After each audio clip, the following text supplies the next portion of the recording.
Bonjour, bienvenue dans cette nouvelle vidéo où nous allons détailler ce qu'est le benchmarking et pour commencer, ses origines.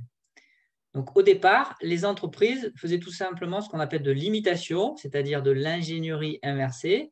et donc essayer de comprendre comment fonctionne son confrère et le copier, tout simplement.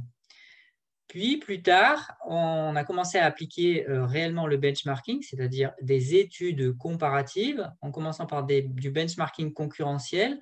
où on allait essayer d'analyser l'ensemble des concurrents sur un marché, de distinguer les leaders des challengers, des suiveurs, d'identifier celui qui était le meilleur et le plus proche de nous et de faire comme lui, benchmarking concurrentiel. Plus tard, on s'est aperçu que la valeur ajoutée procurée sur un marché par quelqu'un, par une entreprise, provenait de l'application de méthodes en interne. Et donc, on a fait ce qu'on appelle du benchmarking de processus pour identifier au sein d'une organisation quelle était la méthode de travail ou le processus qui lui permettait d'avoir un avantage concurrentiel par rapport aux autres acteurs sur le marché. Plus tard, on est allé encore plus loin en faisant ce qu'on appelle du benchmarking stratégique, c'est-à-dire toujours pareil, une étude comparative des acteurs et des différentes méthodes de travail appliquées par ces acteurs sur un marché. Mais cette fois-ci, afin de réussir à prendre des décisions stratégiques pour aller encore plus loin et s'ouvrir un nouveau chemin de croissance et d'opportunités, de saisir des opportunités avant les autres. Puis aujourd'hui, on s'est aperçu que chaque secteur économique fonctionnait de manière très différente et chaque secteur avait des avantages concurrentiels à saisir différents les uns des autres. C'est-à-dire que le secteur aéronautique ou le secteur automobile ne fonctionne pas comme le secteur agricole, par exemple. Et donc, on a fait ce qu'on appelle du benchmarking global, c'est-à-dire faire des études comparatives, mais par secteur, hein, et de bien différencier les différents secteurs et de comprendre comment fonctionnent à l'intérieur même des secteurs les différents avantages concurrentiels à saisir par ces différents acteurs présents sur chacun des marchés.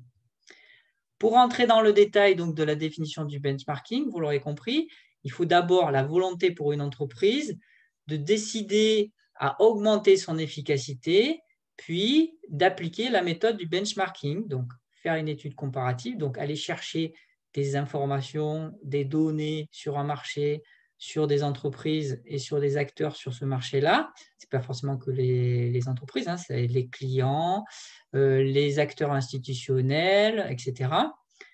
Analyser toutes ces données, réussir à trouver donc les bonnes pratiques et mettre en œuvre de manière opérationnelle ces pratiques à travers un plan d'action. Et donc être capable de mettre en œuvre les différents processus pour augmenter soi-même son efficacité. Voilà comment fonctionne un benchmarking. Au niveau de la gestion, donc le benchmarking va se baser sur des ratios, notamment des ratios qu'on peut tirer d'une entreprise de l'IT, hein, des technologies de l'information. Et on a vu dans le détail, par rapport aux autres vidéos et différents thèmes abordés précédemment, toute une série de ratios, on peut résumer ici. Premièrement, le total sur le bilan, donc la valeur patrimoniale de chaque entreprise, et évidemment aller récupérer les entreprises qui ont le plus grossi le plus fortement sur un secteur, hein, pour se dire bah, si elle est arrivée à une telle taille, c'est qu'il y a bien des raisons. Distinguer à l'intérieur des ressources, donc du passif de cette entreprise-là, la différence entre les capitaux propres, dont le bénéfice à l'intérieur de ces capitaux propres, hein, le résultat net, du total des autres ressources qui sont constituées de ces autres dettes, de distinguer dans l'emploi de ces ressources tout ce qu'elle met dans son actif circulant pour faire un résultat d'exploitation suite à un cycle d'exploitation de l'actif immobilisé, aller étudier les différences de chiffre d'affaires des acteurs du marché, les différences de politique tarifaire, donc les prix par gamme par rapport aux produits proposés par toutes ces entreprises sur ces secteurs, d'aller distinguer dans les produits, dans les charges, ce qui provient de l'exploitation pure, de la partie stratégie financière de ces entreprises, donc les produits et les charges financières, de ce qui provient d'une vente exceptionnelle et d'un produit exceptionnel, qui n'a rien à voir avec l'exploitation et donc la valeur ajoutée du fonctionnement de l'entreprise sur ce secteur-là. De comprendre comment fonctionne le total cost of ownership, c'est-à-dire le coût total de possession des produits proposés ou des services proposés sur ce marché, de distinguer tout ce qui est coûts directs et indirects, les coûts totaux, c'est-à-dire les coûts fixes et les coûts variables, et aussi de comprendre comment fonctionne le coût de revient des différents produits proposés par les différents acteurs. Les coûts de revient vont varier de manière sensiblement différente d'un acteur à l'autre. D'aller essayer de calculer les marges sur coût variable pour pouvoir faire un calcul de seuil de rentabilité acteur par acteur et d'aller chercher celui qui a le seuil de rentabilité le meilleur pour essayer de couper ces méthodes et obtenir ce même seuil de rentabilité. De calculer du coup combien de temps on met pour atteindre ce seuil de rentabilité et d'avoir le délai le plus court pour atteindre ce seuil de rentabilité grâce au calcul du point mort.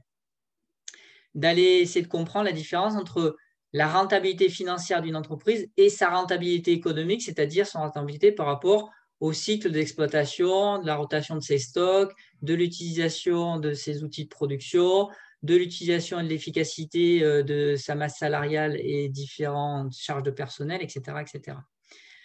De distinguer la marge commerciale et la marge de production, c'est-à-dire entre les entreprises qui vendent des marchandises et les entreprises qui produisent des produits. D'aller distinguer les valeurs ajoutées acteur par acteur, de réussir à calculer les excédents bruts ou les insuffisances brutes d'exploitation, donc voir tout de suite les entreprises qui sont déficitaires ou qui réussiront à dégager un bénéfice, d'aller calculer le résultat de l'exploitation, différencier du résultat courant avant impôt et plus tard du résultat exceptionnel, si jamais il y a des opérations exceptionnelles qui ont été faites durant l'année, et d'aller calculer le bénéfice ou le résultat net. On peut aussi faire des calculs de taux de marge et taux de marque, qui sont des ratios commerciaux, pour distinguer les différences entre les différents acteurs. Voilà globalement l'ensemble des ratios qu'on a calculés dans toutes les vidéos. Donc, je vous renvoie dans le détail, en solde intermédiaire de gestion, à l'analyse du bilan comptable, pour réussir à bien les manipuler. Et je vous donne rendez-vous dans une autre vidéo pour détailler le benchmarking